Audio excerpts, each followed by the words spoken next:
صباح الخير أو مساء الخير على حسب وقت ما تشوفوني. النهارده هنعمل صينية رقاق سهلة وبسيطة وتقليدية بطريقة أمهاتنا الله يرحم الجميع، بطريقة في منتهى الجمال. هنبقى محضرين الشوربة بتاعتنا، ونبقى معلين التست بتاعها معلقة سمنة بلدي ومكعب مرق وفلفل أسمر زي ما انتم شايفين، ده رقاق بيتي.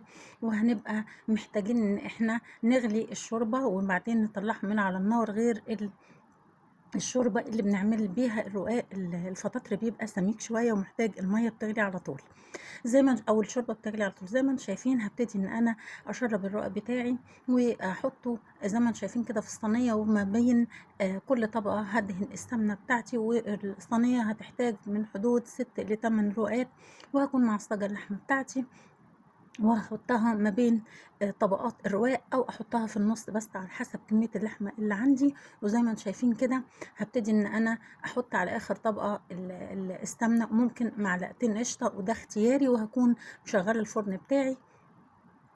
وممكن اعملها من فوق البوتاجاز وهكون محركها بسرعة عشان ما تتلسعش. انا المرة دي هحطها في فرن البوتاجاز زي ما انتم شايفين كده. المرة الجاية ان شاء الله هعملها لكم بالطريقة بتاعتي. ان شاء الله الفيديو عجبكم، لو عجبكم يا ريت تعملوا لايك وشير واشتراك في القناه، متنسوش تفعلوا الجرس. بصوا بقى بعد ما استوت بقت في منتهى الجمال ازاي. انا هنا بعد ما ابتديت ان انا اقطعها افتكرت ان ده جرانيت ما ينفعش ان انا اقطع فيه، هبتدي ان انا اقلبها واقطعها.